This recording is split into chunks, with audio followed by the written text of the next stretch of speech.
ನಾಳೆ ನಾಳಿದ್ದು ಆಗ್ಬೋದು. ನಾಳೆ ನಾಳಿದ್ದು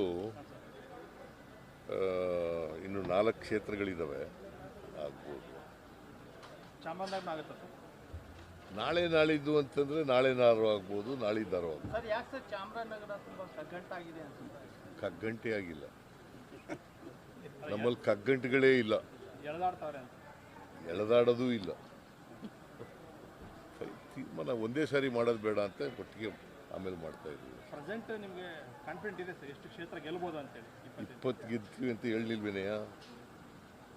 20 ಕ್ಷೇತ್ರಗಳನ್ನು ಗೆದ್ದೇ ಗೆಲ್ತೀವಿ. ಆ BJP ಅವ್ರ ಥರ ಸುಳ್ಳು ಹೇಳಲ್ಲ. 28ಗೆ 28 ಗೆದ್ಬಿಡ್ತೀವಿ. ಗೆದ್ದರ ಅಲಯನ್ಸ್ ಏನೋ ಪ್ರಾಬ್ಲಮ್ ಆಗುತ್ತೆ ನಿಮಗೆ? JDS ಮತ್ತು BJP ಅದರಿಂದ ನಮ್ಗೆ ಅನುಕೂಲ.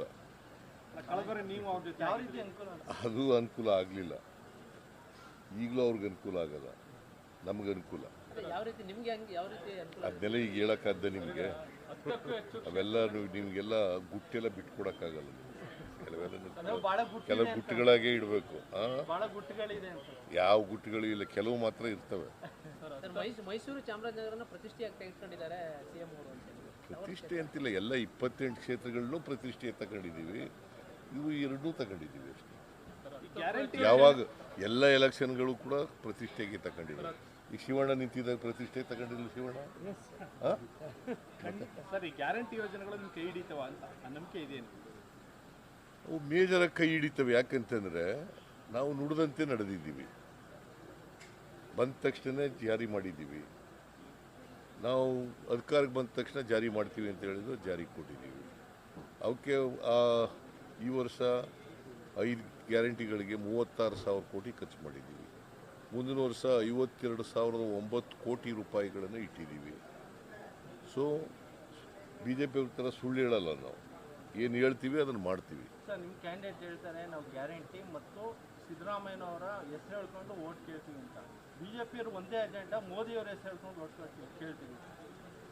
ನಾವು ಸಾಧನೆಗಳ ಮೇಲೆ ಅವಲಂಬನೆ ಆಗಿರ್ತೀವಿ. ನಾವು ಏನು ಮಾಡಿದ್ದೀವಿ, ಜನಗಳಿಗೆ ಏನು ಹೇಳಿದ್ದೀವಿ, ಏನು ಮಾಡಿದ್ದೀವಿ, ಅದ್ರ ಮೇಲೆ ನಾವು ಡಿಪೆಂಡ್ ಆಗಿರ್ತಕ್ಕಂಥ. ಜನ ಕೈ ಹಿಡಿತಾರೆ ಅಂತಕ್ಕಂಥ ವಿಶ್ವಾಸ ಇದೆ. ಕಳೆದ ಚುನಾವಣೆಯಲ್ಲಿ ಕೈ ಹಿಡಿದಿದ್ದಾರೆ, ಆಶೀರ್ವಾದ ಮಾಡಿದ್ದಾರೆ. ಈ ಸಾರಿನೂ ಕೂಡ ಆಶೀರ್ವಾದ ಮಾಡ್ತಾರೆ. ಸರ್, BJP ನಾಯಕರು ಹೇಳ್ತಾರೆ ಶಕ್ತಿ ಯೋಜನೆ ಬಿಟ್ಟು ಯಾವ ಯೋಜನೆಗಳು ಕೂಡ ಸಮರ್ಪಕವಾಗಿ ಜನರಿಗೆ ರೀಚ್ ಆಗ್ತಾ ಇಲ್ಲ. ಏನಾಗಂದ್ರೆ ಅಂದರೆ ಬೇರೆ ಯೋಜನೆಗಳು ಸರಿಯಾಗಿ ರೀಚ್ ಆಗ್ತಾ ಇಲ್ಲ, ಜನಕ್ಕೆ ಅದರ ಬಳಕೆ ಆಗ್ತಾ ಇಲ್ಲ. ಅವ್ರಿಗೆ ಸುಳ್ಳು ಹೇಳಿ ಅಭ್ಯಾಸ ಆಗ್ಬಿಟ್ಟದಲ್ಲ, ಅದರಿಂದ ಇದೊಂದು ಸುಳ್ಳು ಹೇಳ್ತಾರೆ. ಅವ್ರಿಗೆ ನುಡಿದಂತೆ ನಡೆದಿಲ್ಲ ಅವ್ರು ಯಾವಾಗಲೂ ಕೂಡ. ಅವರು 2018ರಲ್ಲಿ 600 ಭರವಸೆಗಳು ಕೊಟ್ಟರು. Not even 10% of them, not even 10% of them are implemented. Narendra ಮೋದಿಯವರು 15 ಲಕ್ಷ ತಂದು ಕೊಟ್ರ? 2 ಕೋಟಿ ಉದ್ಯೋಗ ಸೃಷ್ಟಿ ಮಾಡಿದ್ರ? ರೈತರ ಆದಾಯ ಡಬಲ್ ಮಾಡಿದ್ರ? ಅಚ್ಚೇದಿನ ತಗೊಬಂದ್ರ? ಮತ್ತೆ ಯಾಕೆ ನರೇಂದ್ರ ಮೋದಿಯವರು ನಂಬ್ತಾರೆ? ನಿಮ್ಮ ಮೇಲೆ ಹೇಳ್ತಾರೆ 10ಕ್ಕೂ ಹೆಚ್ಚು ಕ್ಷೇತ್ರಗಳಲ್ಲಿ ಸಚಿವರ ಸಂಬಂಧಿಗಳಿಗೆ ಟಿಕೆಟ್ ಕೊಟ್ಟಿದ್ದೀರಿ ಸರ್. ಈಗ ಏನಂದ್ರೆ ಕೊಟ್ಟಿದ್ದೀವಿ, ಯಾಕಂದರೆ ಆ ಕ್ಷೇತ್ರದ ಜನ ಯಾರಿಗೆ ಹೇಳ್ತಾರೋ ಅವ್ರಿಗೆ ಕೊಟ್ಟಿದ್ದೀವಿ. ಅಲ್ಲ, ನೀವು ಕುಟುಂಬ ರಾಜಕಾರಣವನ್ನು ವಿರೋಧ ಮಾಡ್ತಾವ್ರು. ಈಗ ಕುಟುಂಬದವ್ರಿಗೆ ಸಿಕ್ಕಿದ್ರೆ ಹೇಗೆ ಅಂತ ನೋಡಿಯಪ್ಪ, ಜನ ಯಾರನ್ನ ಹೇಳ್ತಾರೋ ಅವ್ರಿಗೆ ಕೊಡ್ತೀವಿ. ಯಾರನ್ನ ಆಯ್ಕೆ ಮಾಡ್ತೀವಿ ಅಂತ ಹೇಳ್ತಾರೆ ಅವ್ರು. ಕುಟುಂಬ ರಾಜಕಾರಣ ಅಲ್ಲ, ಜನರ ಅಭಿಪ್ರಾಯಕ್ಕೆ ಮನ್ನಣೆ ಕೊಡಬೇಕು. ಸರ್, ನಿಮ್ಮ MLA ಹೇಳ್ತಾರೆ ಹೆಚ್ಚಿನ ಸೀಟ್ ಗೆಲ್ಲದೆ ಹೋದರೆ ಸಿದ್ದರಾಮಯ್ಯ ಕೂಡ ರಾಜೀನಾಮೆ ಕೊಡಬಹುದು ಅಂತ. ಹಂಗಂತ ಹೇಳಿದಾರ? ನೀನಿದ್ದೇನಪ್ಪ ಹಂಗೆ? ಅವ್ರು ಏನು ಹೇಳಿದ್ದಾರೆ ಅಂತಂದರೆ, ನಾವು ಸಿದ್ದರಾಮಯ್ಯನವರು ಬಡವರಿಗೆ ಹಿಂದೆ ಮುಂದೆ ಎಲ್ಲ ಬಿಟ್ಬಿಡ್ತೀರಿ ಕಾಂಟೆಕ್ಸ್ಟ್ನ.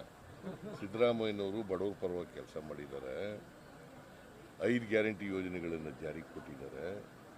ಇಂಥ ಪರಿಸ್ಥಿತಿಯಲ್ಲಿ ಅವ್ರು ಗೆಲ್ಲಿಸ್ಬೇಕು ಅವ್ರಿಗೆ ಅಂತ ಹೇಳಿದ್ದಾರೆ. ಅವ್ರು ಮುಂದುವರಿಬೇಕು ಅಂತ ಹೇಳಿದ್ದಾರೆ. ಅದಕ್ಕೆ ನೀವು ರಾಜೀನಾಮೆ ಕೊಡಬೇಕು. ಆಯ್ತಪ್ಪ, ಎಲ್ಲ ಒಳ್ಳೆ ಕೆಲಸ ಮಾಡಿದ್ಮೇಲೆ ನಾವು ಗೆಲ್ಲೇಬೇಕಲ್ವಾ? ನುಡಿದಂತೆ ನಡೆದ ಮೇಲೆ ಗೆಲ್ಲಬೇಕಲ್ವಾ? ಅದು ಹೇಳಿದ್ದಾರೆ ಅಷ್ಟೇ. ಕುಮಾರಸ್ವಾಮಿ ಅವರು ಇವತ್ತು ಡಿಸ್ಚಾರ್ಜ್ ಬಂದಿರೋ ಹಾಸ್ಪಿಟ್ಲಿಂದ ನಿಮಗೆ ಪೊಲಿಟಿಕಲ್ ಸ್ಟಂಟ್ ಇಷ್ಟು ದಿನ ಹೇಳಿರೋಂಥದ್ದು ಅಂತ ಹೇಳಿ ಅವ್ರಿಗೆ ಒಳ್ಳೇದಾಗಲಿ ಅಂತ ಅಷ್ಟೇ ನಾನು if you like this video ಬೇಗ ಲೈಕ್ ಮಾಡಿ, ಶೇರ್ ಮಾಡಿ, ಕಮೆಂಟ್ ಮಾಡಿ ಹಾಗೂ N24 ಕನ್ನಡ ನ್ಯೂಸ್ ಟಿವಿಯನ್ನು ತಪ್ಪದೇ ಸಬ್ಸ್ಕ್ರೈಬ್ ಮಾಡಿ.